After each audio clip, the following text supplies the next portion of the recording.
Welcome to Hardstyle America. I am your host, Biggest Big Rob, and my co-host, as always, DJ Magic, what it do? indeed, man, very excited. We have the Buckness. Finally, after months of preparation, we got the man, the myth, and the legend, of course. And his style is so outrageously insane. I love it. So if you haven't seen his music, trust me, we're gonna feature about 4 of his tracks. That doesn't mean it stops there. Make sure you go follow him on all social media platforms. And back to Hardstyle Maniacs. What do we got going on? We have the August 17th Arizona show headlining Geo. Also headlining, of course, Magic and Yo, XOXO, and also headlining Obstructa. And finally, the headliner would be, well, headlining posers. Hosers. So big shouts out to all you guys out there. I know you're tuning in, right? Because if not, we're going to talk about cutting your pay. Nah, everybody's watching. Everybody's watching. Actually, I have been noticing an increase in our viewership. So thank you for all of you that have been tuning in. Like and subscribe, share with your friends, all that. Yeah, and I don't want to steal Insomniac's headline, but yes, you're all headliners in our books, and I agree with that one. That is one true statement. Love that about them. Maniacs. They're all maniacs in our book. You know what? I stand corrected. Are you maniac? Let's go. Are you a Hulkamaniac? So, what you gonna do with these 20? I mean, we're gonna come with the heat's what we're gonna do. Actually, I'm super excited about this. This track that I've been working on with Hard Phonics. I think we're going to be done fairly soon, and I know that we're going to be starting to bring more of the artists onto the show. Shoot, we're booked. Actually, man, we're booked through till September. So if you want to get on our show, you want to talk about your music, send us a message either through Instagram. You can find me on Instagram or through the show here, and we'll see if we can get you in. But send us your information quick because we're getting booked out through the end of the year quick.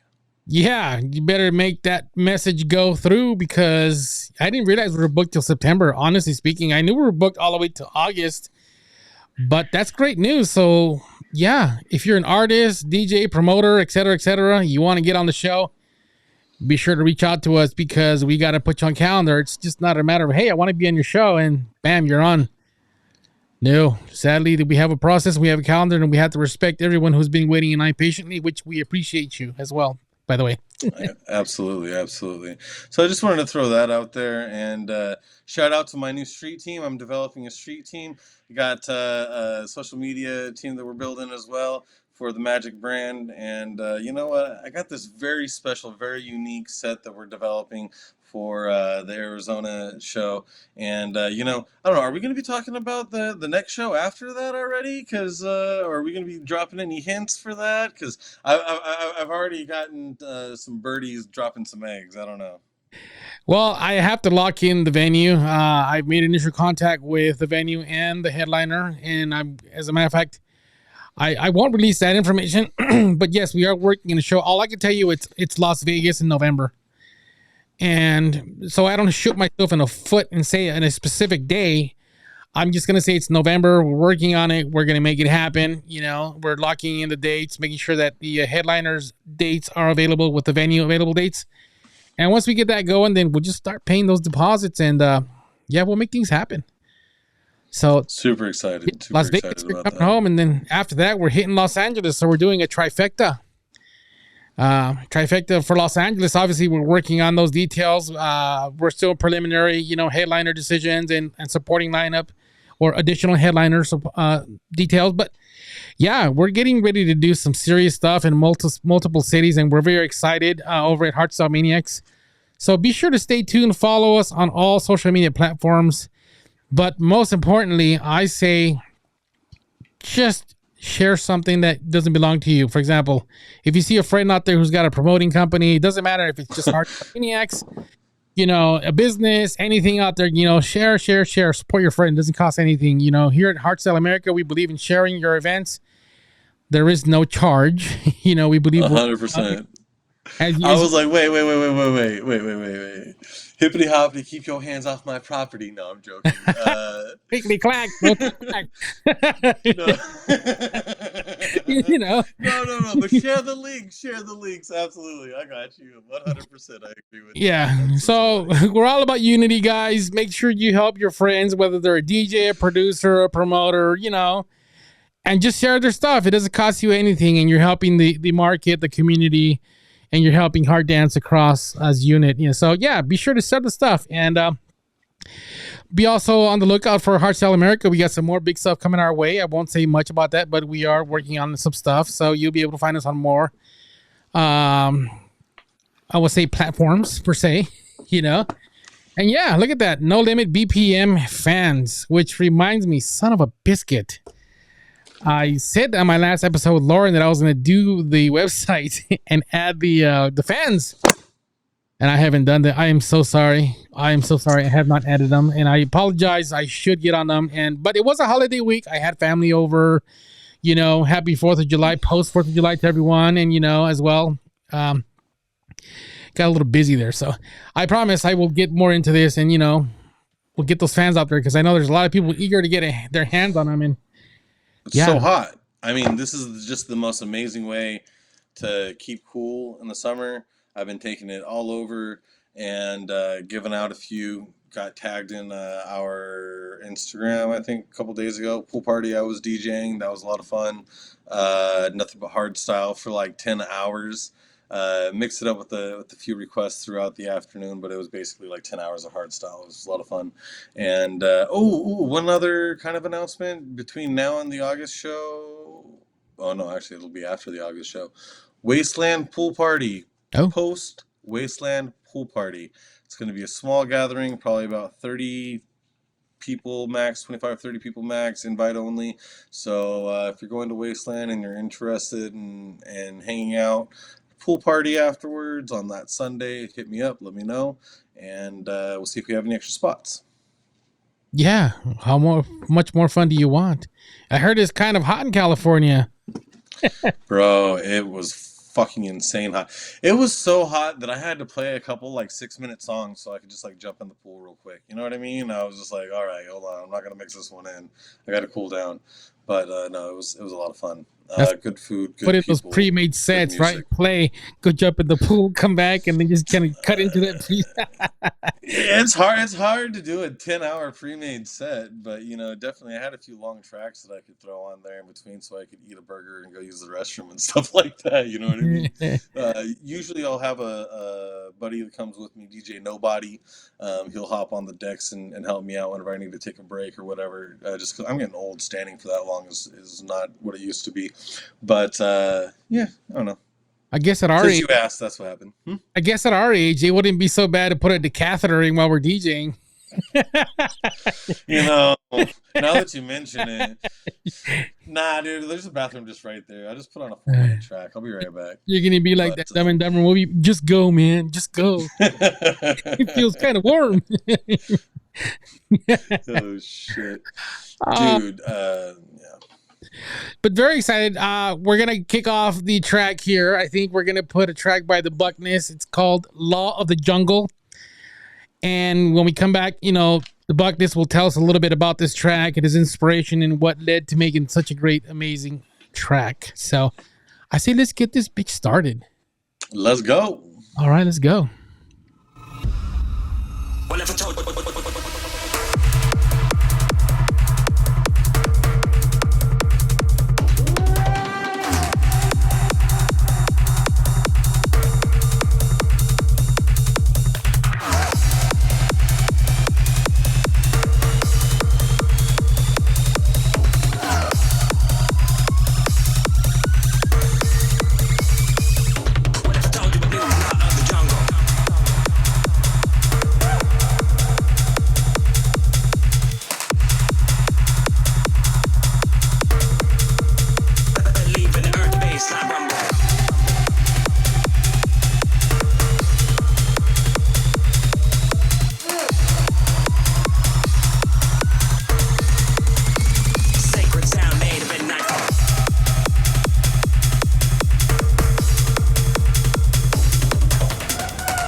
Yo, man, I was grooving here on that one.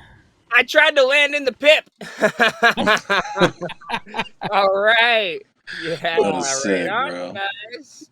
Welcome to Woo-hoo. Buckness, everyone. It's official. He has landed, and we Yeah. appreciate you. Heck yeah, right on. What's up, you guys? I'm the Buckness, and thank you to Maniacs for having me on the show. It's good to Oh be yeah. here. This is so cool. I'm glad to make everything work out. You know, it's a wonderful Sunday morning. Yeah, and it is hot in California, to answer your question, especially since you're in Vegas and you were wondering. Yeah, it's warm out here. So yeah. How hot is it up there right now? Dude, we're in San Jose, so like, I mean, we got the cusp of the heat right here. It's just like the Bay Area's heat pocket is like right here, San Jose, Morgan Hill. If anyone's familiar with California, it's like the southern part of the San Francisco Bay Area, and then further on, it's just heat zone from there. So, yep. So if you're not Yeah. in California, it's the sun, San Jose, then Earth. Yeah, really, you know, I think they just, I don't know what happened with the bottom of the Bay Area, and then right past here, Palo Alto is like, you guys can have some wind, but San Jose, I don't know about you guys. So, but you know what? I can't complain. It's just, we have just uh, just perfect access to like either side of the Bay Area. I'm able to set up a studio in the place that I'm at, so it's like I think, all in all things considered, I will take the heat. No problem. Yeah. Awesome, awesome. Tell us a little bit about the law of the jungle. There, we just had there. Yeah. So I started this track last year, you know, and like I'm listening to it and like so check this out.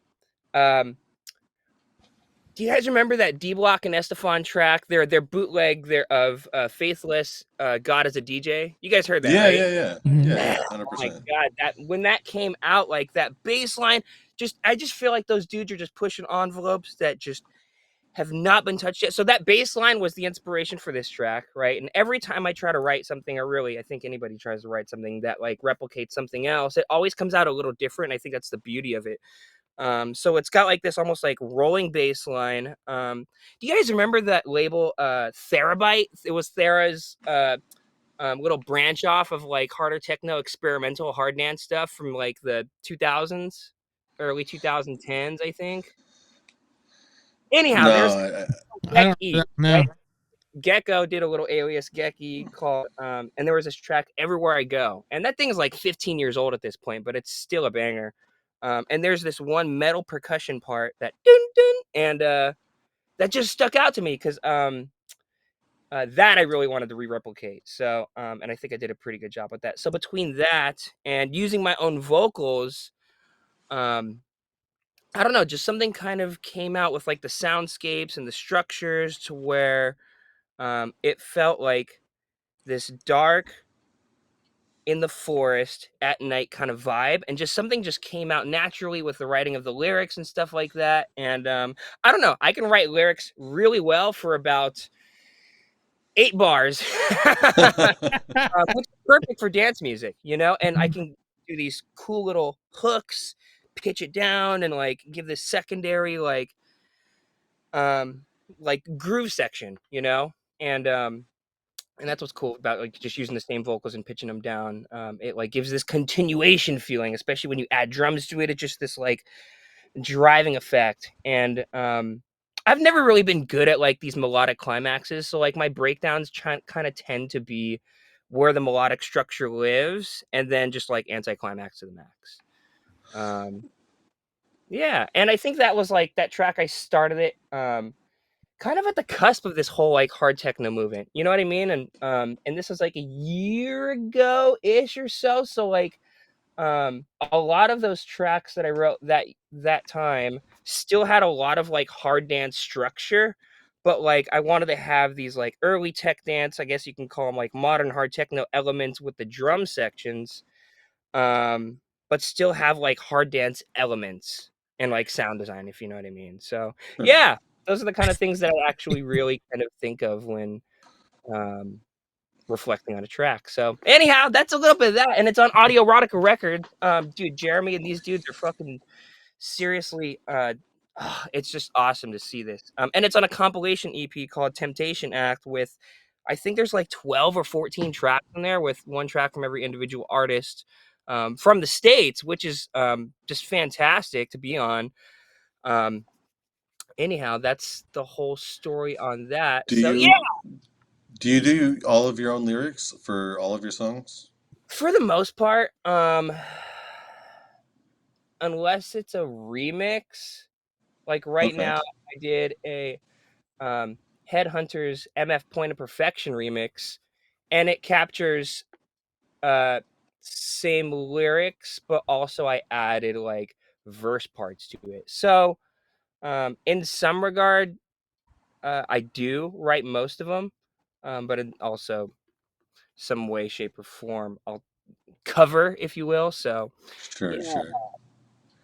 But I That Yeah. have makes the it's sense. nice to have control, and, like, you can record it yourself, you're not at the will of samples of, like, "Oh, if this was just a little bit like this," or then having to, like, manipulate it and then, like, artificially or create artifacts, potentially. It's just nice that you have that control when you're recording. Yeah. Yeah. Interesting. I would do my vocals, but my voice sucks. I have Your no voice singing is experience. beautiful. La la la la la la la la. But I So, talk a little bit about the Buckness. You know, how did you get started? How did you get to where you are today? And tell us a little bit about your struggles and you know, compared, you know, like maybe the first time you got on stage. Really give us the journey, how you got to be where you're at today. We have till noon? Okay. Um, so so, alright, I'm from the Bay Area, but I lived in Honolulu for 6 years, right? I lived out there Oh, from '07 to 13, and when I was 16 years old, I got dragged out there. I'm like, "No, I don't wanna go to Hawaii, I don't wanna leave with my friends, da, da, da, da." And at the time, I was, a skater and into video. I had, like, no life with music. I'm 16 years old. About a year passes, I got acquainted with some people, and they're like, "Hey, let's go to a rave." And I had this just like total misconception of it at the time. And long story short, I fell in love with it really quickly. And somehow, some way in 2008, like a bunch of my friends and I started listening to hardstyle, and shuffling was really big at the time. This was way before the whole party rock thing. So we're all 16, 17 years old, just like raging out at night, just like cruising at the corner lots and just shuffling our little hearts out. And that's where it all started with my love with the music. And that didn't change for some reason. Like my friends, they started listening to other styles, house trance, whoop de whoop. Honolulu is predominantly at the time a trance and house and some breaks scene. Um, and for some reason, there was like one or two other people that like enjoyed hard sound. In fact, a couple other guys from SoCal, Dom and Dave Vargas, and they're twins. And they were connected with like I think like Go Venture guys back in the day, and one guy broke off from there, started this thing in Honolulu, Double O spot, and so like that's kind of what the scene was like. It was really small. So the miracle of finding another person that was into hardstyle was like, oh my god, one of us, and that was it. It was just us two. Like we were us. So, and what I ended up noticing was like I noticed that my love for the genre became deeper. So like I started to listen more and get an actual taste of flavor of interest, and like the DJ out there at the time was like okay, and he was kind of an older guy, like a multi-genre DJ, and I'm like I could do this. I can do this. And I'm 18 years old at the time, and I somehow scrounged enough money for a bunch of CDJs. A bunch, I mean, two. But nobody else had CDJs. I mean, it was $2,000 for a pair of 1000s and a yeah. 600 DJ 600 with like the faders will feel like they'll break off any second. Mm. And so there it all began, and kind of the rest is history. And that was when I lived in the town of McCully in Honolulu. Um, and a lot of us at that time that's crazy. kind of came over there and congregated to basically learn to DJ. And about a year later, we had this little like next generation of like DJs, which was it's fucking crazy if you think about it. That is crazy. Yeah, Out.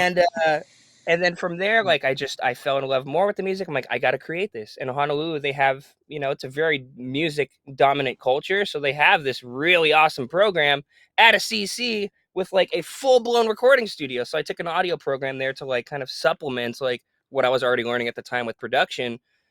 And this is 2010-ish, give or take. And I remember finishing my first track in November 2011. And I still have that project somewhere on a hard drive, and I know where that hard drive is. And it's just it's just a trip. Like I could still scroll down my old SoundCloud and listen to my older tracks, and it's just like, wow, I can still see like similar styles to like what tickles my fancy. So I guess the rest is history. And nowadays I kind of evolved into like live sound as a career path for corporate events, and like getting into fascination with studio building and acoustics and like just audio as a whole. Hence kind of I went into this deep rabbit hole of building out a mastering studio, which I've also been falling in love with, which I can talk forever about, but I think I'll just keep it music related for the sake of the show. And plus I'll just babble. So I guess in short form, that's kind of where it started in Honolulu and it carried out here. I'm gonna just touch really briefly. I had finished my first album and printed out a thousand CDs. And you guys remember the first sound of Q Dance in LA? No. No. Okay, there's Q Dance when they first did their thing at EDC in 2013. They got swooped right under with BassCon, but at the time, Q-Dance said, "Hey, we're going to throw shows out here. Maybe you guys have heard of it or heard amongst of it, or maybe some of the listeners may have been there." And so Q-Dance came out here for 2 years and did 3 events. And the first one that they did, I passed out an album, and one of those albums got into the hands of Lucky Rabbit. And so Nice. he messaged me and said, "Hey, I got your album. Do you want to play a show in the Bay Area?" And I'm like, "Holy shit! Like this is like it was just kind of like I didn't see it much of the time, but like that's where I really like. I mean, without her, like I would not have like it wouldn't have opened the doors to like this community that I have today. For sure. So with that, I mean, between those two places, that's really kind of where things blossomed, bloomed, and evolved. So yeah. That's crazy. I was actually out in Hawaii in 2009, 2010. Yeah, I lived in Hauula for a period of time, and then we Oh moved yeah, up yeah, to, yeah, yeah. yeah, yeah, yeah. Cool. Uh, I got a highway. I, I mean, it's not nowhere near Honolulu. It's the opposite side of the island, but I sure, love sure, sure. it. Yep. Yeah, we went out to that side a few times to hang out, and because there's not much to do out there in the farm side, a lot of missionary work and stuff like that out there, and a lot of farming. I worked at Long's at the time, so didn't do a lot actually while Lungs we in, lived out in there. Haleiwa? What? Lungs in Yeah, yeah, Haleiwa? yeah. Yep, No way! exactly. Wow, Yep, that's where I was at. I was there for a year and a half. what a It was trip! cool. It's like Island Boys. Ah, Yeah, yeah, right. small enough to where you can know, you know. Yep. Awesome, awesome. Well, we're up against a track. Funny coincidence. This next track is "Stay the Fuck Out of Macaulay." Speaking of your old roots, Hey. yeah. Tell us a little bit about Macaulay in quick summary, and then we'll release it out to the public, and then we'll come back and finish up the summary if you want. Quick summary. So we wanted to do this video. We actually had no idea what we were going to do with the video.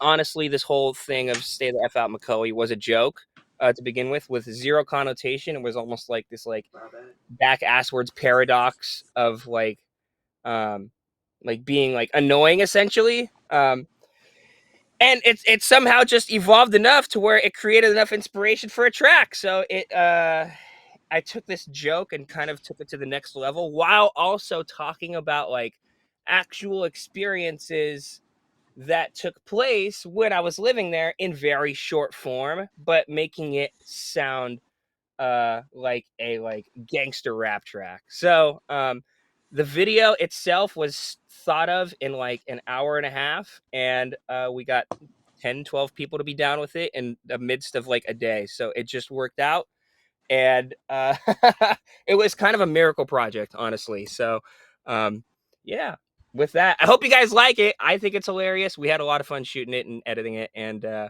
had a lot of fun making the track. So Awesome. Let's Let's check it out. go.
Damn, that is That's right great. there.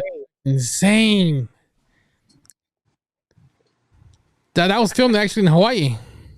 Oh man, yeah, we actually shot that in Oahu. It's just wild to think like, uh, we had started this idea when we were driving from one side of the island in the North Shore all the way into town, and I think within 3 hours we had all those people come through. Half of them lived in town. Thank goodness. I did have the videographer planned. I will say though, for a couple of weeks, and we made it happen. It's wild. I had one of my friends. I'm like, "Yo, dude, we got to use your Mercedes. Let's go." And I called my other friend and said, "Hey, we can we use some props?" Like, "Don't worry, I got props." I'm like, "Oh shit! Oh my god!" I was not expecting that. So, also the guy opening the door, the guy literally has one eyeball, so it just made the scene just work out so much more like sinister, just wicked. Mhm. Oh, that fight thing in the end.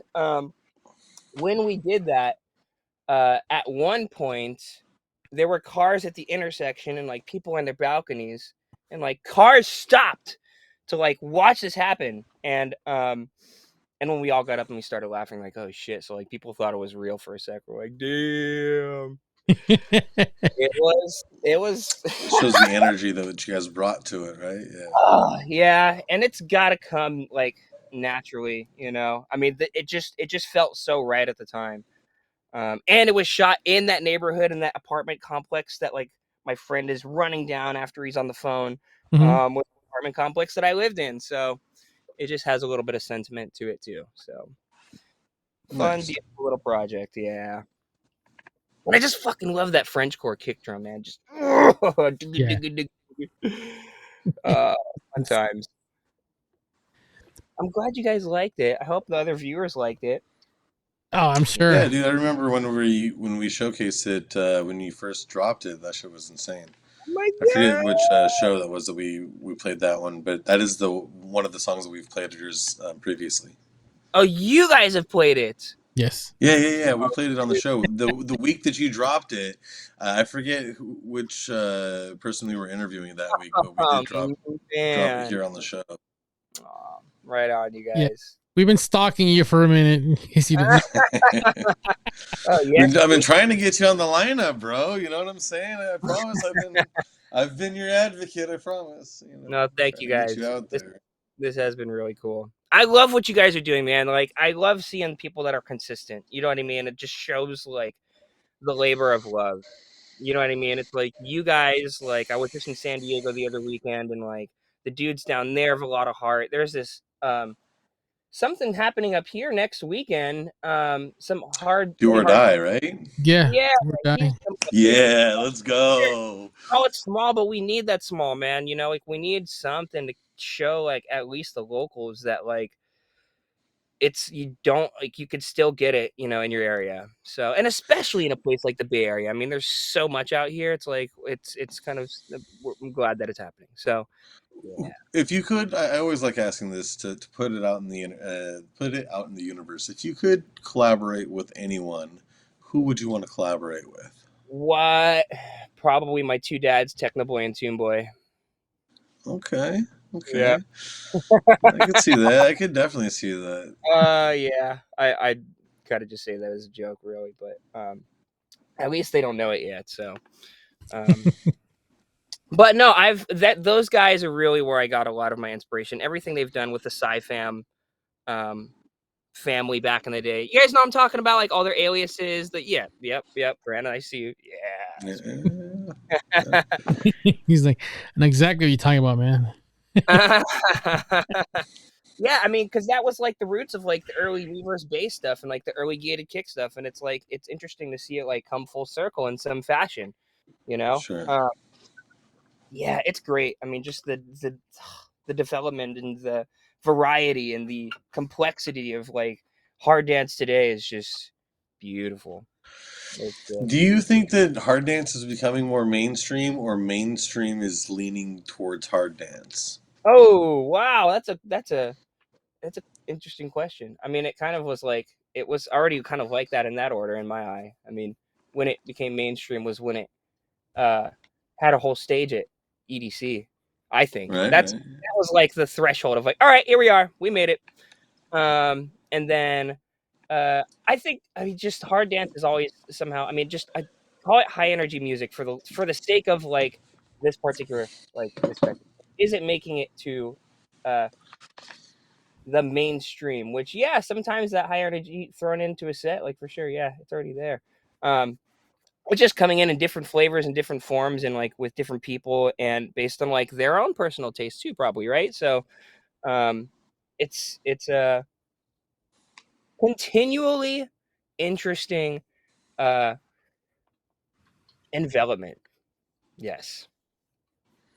Yeah, I think Yeah. we'll see more evolution of the hard dance going forward the next 10 years. It'll be interesting to see how it evolves and what direction it goes. I would love to see it, more in the public airwaves, like you see hip hop, house music, and, all that good stuff, trance, techno on the regular local radio waves.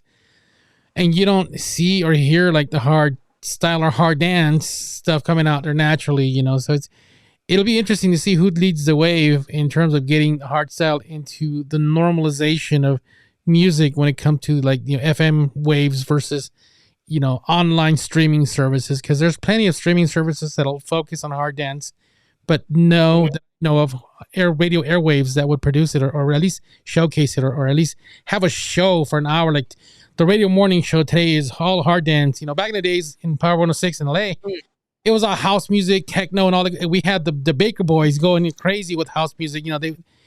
Hip hop wasn't even thought of back then in the morning side of things, and now it's kind of flipped. You put all the EDM stuff in the back burner, and hip hop is taking the wave of the mainstream media, as far as at least in Los Angeles for the most part. But I would love to see when it does happen. I would at least like to be alive. If not, fuck it, we'll do it. you know, That part.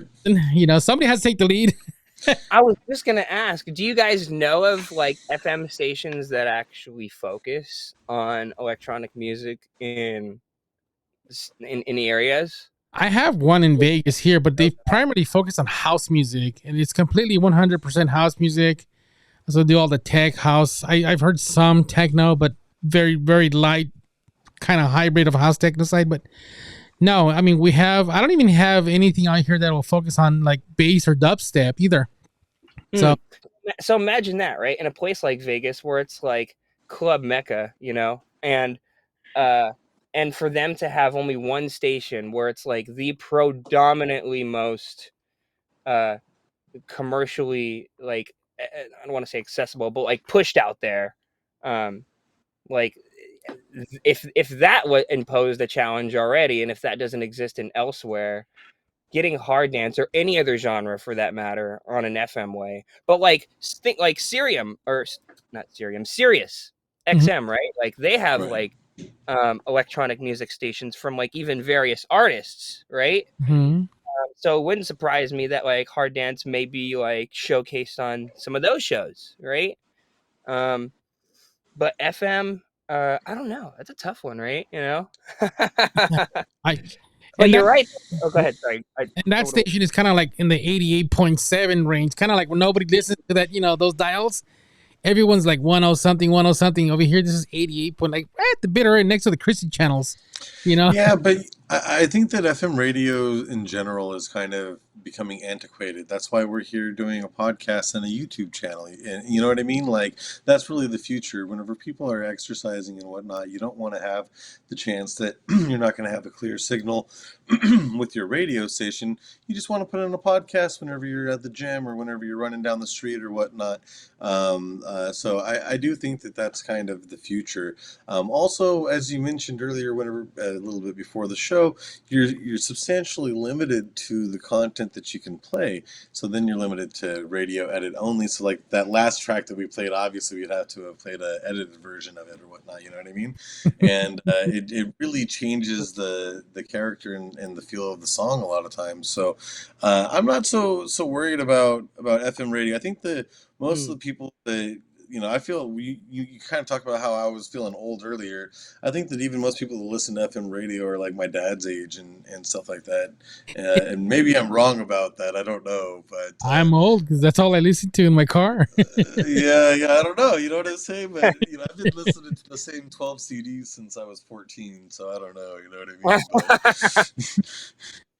Yeah, I think I'll put all my streaming services when I'm in the office. I'll put on my headphones and okay. that's when I go to town, right? But like when I'm driving per se, it's always like I don't have time to be looking for this. I just kind of throw on the waves and presets and kind of, you know, listen to all the genres, So I will enjoy the occasional hip hop, the old school, of course. I'm not so sure about that new generation stuff, but I'll find that old stuff. Like even in California, there was a station called K Earth 101 when it was like all the oldies from 1950s and stuff like that. That's how I grew up with. And then when I drove to LA not too long ago, I put it on K Earth 101. It was playing like the 90s Nirvana. I'm like, okay, wait a minute. Ouch, that one hurts. K Earth 101 oldies, and it's all that, Metallica and shit. I'm like, oh man, where did I go? But yeah, excuse me. But that's kind of where I see it. So hopefully we'll see hard dance evolve at least to mainstream, even if it's a radio edit. I think normalizing it would really enhance it. Like, you'll find the new broader audience that, grew up with techno in the 90s, like I did. Like, so if you grew up with techno, hardstyle is basically your evolution of techno when it first started with those screeches, those synths and stuff like that, those leads.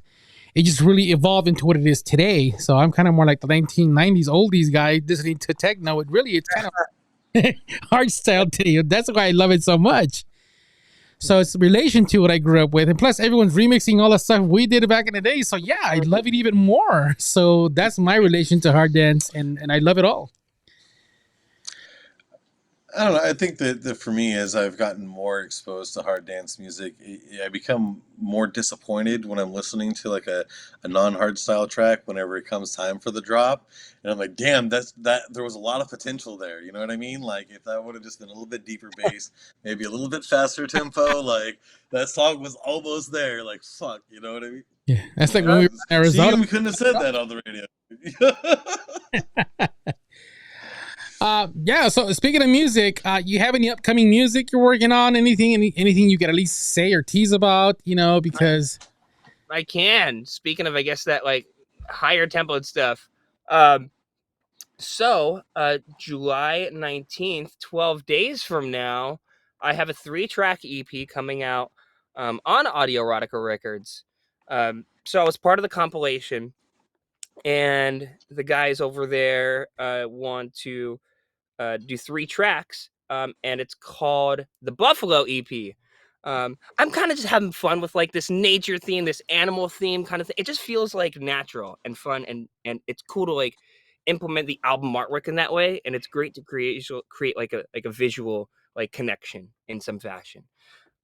So there's 3 tracks. One of them's called the Buffalo. One of them's called Deep Down, and why am I blanking on the 3rd track right now? I'm just been so swamped with music. There's 3 tracks. Let's call the 3rd one a bonus track. So you guys know what the first 2 are called.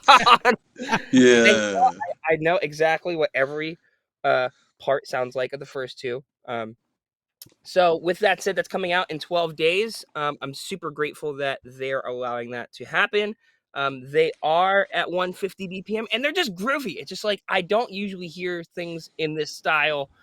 So and it's almost built with hard dance elements, but with like techie, almost techno-y kick drum and the rest of the drum line. So yes, I do have new music coming up, and those are the 3 that I can talk about right now.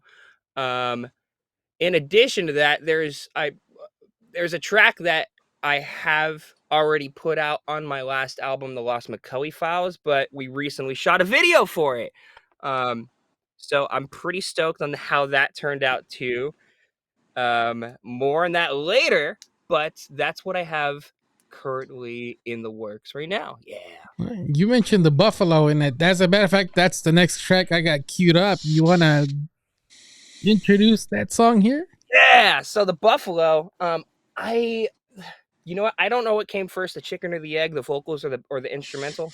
Um, sometimes it's one or the other, right? Like the McCully one, the vocals came first. This one, I can't remember if it was because it's a triplet track, right?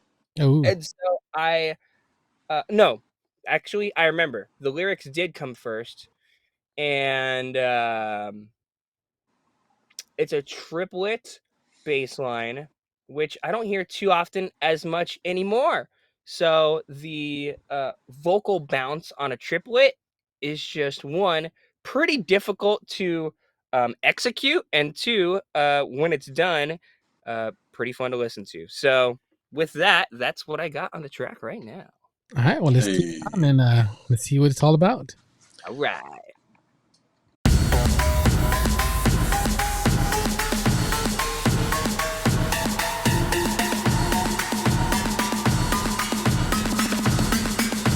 A wild one, bitch, I'm the buffalo.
All right.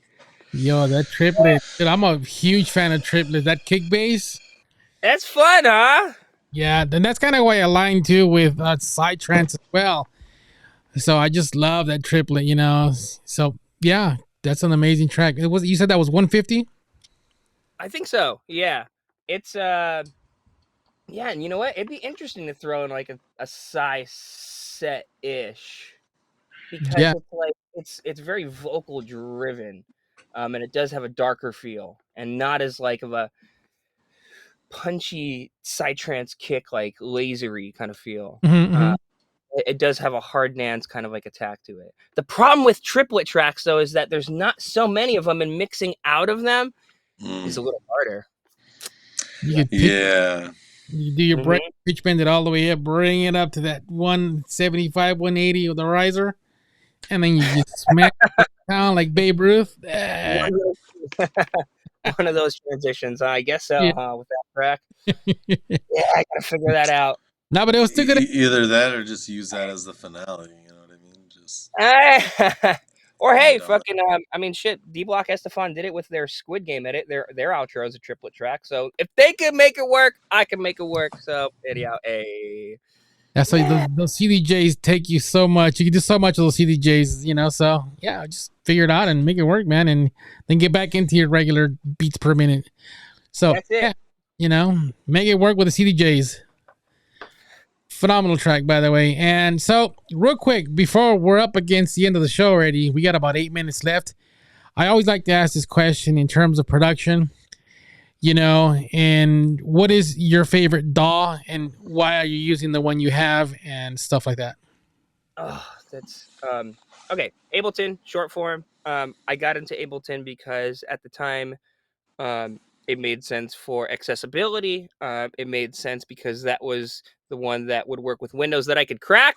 The cracks, yes. Money at the time, and so fast forward 13 years. How many people are in Ableton? It makes it so much easier to pass on a project. You know what I mean? The workflow, I've just gotten used to it. So it's like, and it's interesting. It's like my heart isn't like so attached to the DAW itself. But it has helped me create a lot of memories. So with that, I should have a lot more appreciation for it than I just explained. So, but I use Ableton. Yeah. Awesome.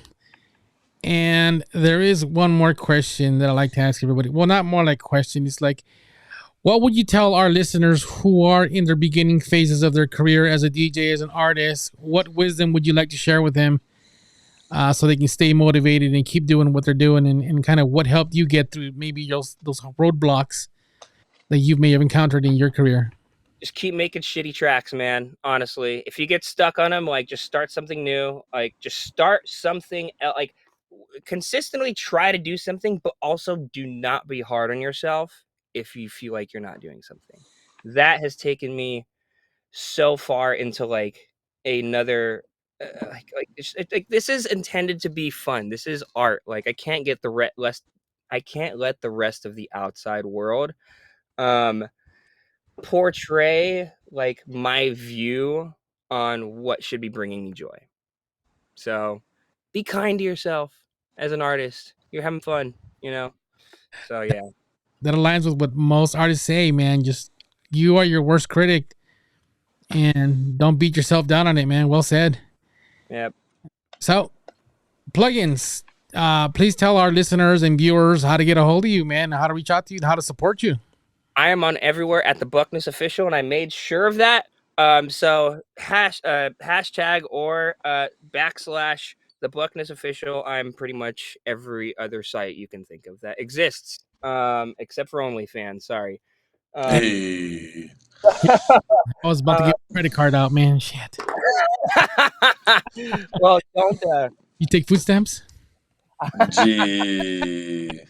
Yeah, there's my Cash App QR. No, I'm just kidding. But yeah. Seriously, I mean, between all the music pages, you can find me. You can find out more of what I'm doing through Forefront. You can find out more of just what other artists are doing through Forefront as well. And dude, the Hardstyle Maniacs, the fact that you guys are doing this every week, it's just so magical, man. Seriously. Follow these guys as well. If you guys are watching or listening, these guys just have an amazing heart for it. So really grateful to be here. Thank you guys again. Stay tuned for music continue. I mean, it just won't stop. I mean, my heart's too deep into it. So this is what we do, baby. Let's go. Awesome. We appreciate you. And thank you for taking the time today. Something's wrong with my eye. It got dry. I have the fan on. Don't cry. Sorry, man. I really, really wanted to keep talking. I swear it's something in my eye. It wasn't you, it was me. Say, you might be able to get a towel from Dimension G and use code DJ Magic for 15% off. See what I did there? I tied it all in. It was me. Wait, what? See, that's the connection that we have here, man. I started crying. He provided a solution, man. Oh, God. I love it. Shout out to Dimension G. What is? Oh man, that's a trip. Yeah. You want to shout out to, your colleagues, your friends, your supporters, Oh, dude, everybody that just launched to the fucking fifth dimension. Sorry, pardon my language. This past EDC and beyond, dude. All the guys that are killing it in the studio, all the guys that are radio silence. I love you guys. You guys are seriously what make this community a possible thing. Do not stop doing what you're doing. So, yep, and you know who you guys are. So I love you all. Yeah. Are you going to be at Wasteland? Hell yeah, I'm gonna be at Wasteland. Yeah, let's go. Okay, I'll see you there. Be on it. Yeah. I'll be wasted. How's that? Hey. All right, we got one more track before we send you off. This is called Whatever. And before we introduce it, I want to thank you sincerely, for taking the time with us today. I know you could have been doing anything else on your God-given Sunday and, relaxing, going out there and being at the beach. But you chose to be here with us, and I appreciate that. And we appreciate that more specifically. And everyone, be sure to follow the Buckness on all social media platforms and music distribution platforms as well. God, this eye just not stop crying. And be sure to follow Hardstyle Maniacs on all social platforms. If you were our listener on the podcast app or store, check out the video. You'll be able to check out the videos for what they were. I know you have the audio version of it, and we appreciate you, but you'll get more relation to that video, anything, especially the one that says "Stay the F out of McCully." You'll enjoy that video. Trust me. Visit us on Hardstyle Maniacs TV on YouTube. That's where we will be posting this video. And thank you again, the Buckness Magic, as always, Mr. Clickety Clack. Hey, these fans are magic to prove and clack to prove. How's that? Damn it! Okay, I'm done. All right, off to the final track. It's called Whatever. I gotta get a fan. Yes, I got you, bro. I'll get you whenever I see you at Wasteland. Red or green, you let me know. I'll bring one of each. Nice. Tell us a little bit about it. Go ahead, introduce Whatever, and then we could send it off with the final show. All right, I'll be time conscientious about it. So I think it's worth the story. So the sample used in this track is not my lyrics. In fact, it's my friend's ex-girlfriend's voicemail. And for the sake of identity protection, I will not portray any names. So the sample you're hearing is 100% real. With that, hope you guys enjoy the all right.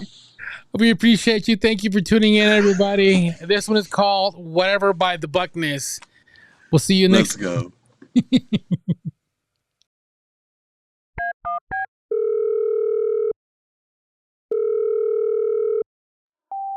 I'm just calling you on your shit. You're fucking lame. You're low life. You need to fucking clean up your ass and clean up your house and everything. I'm lame. Whatever.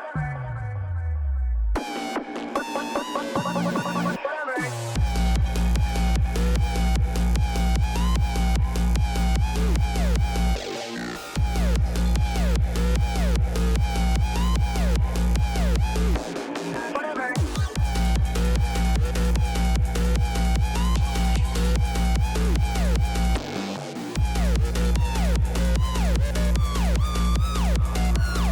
I'm lame. I'm fucking lame.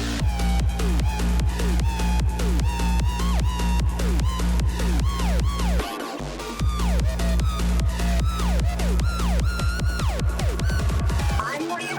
Whatever. I'm just calling you on your shit. You're fucking lame. You're low life. You need to fucking clean up your ass and clean up your house and everything. I'm lame. I'm lame. I'm lame. I'm lame. Lame. I'm lame. Whatever. I'm lame. You're fucking lame.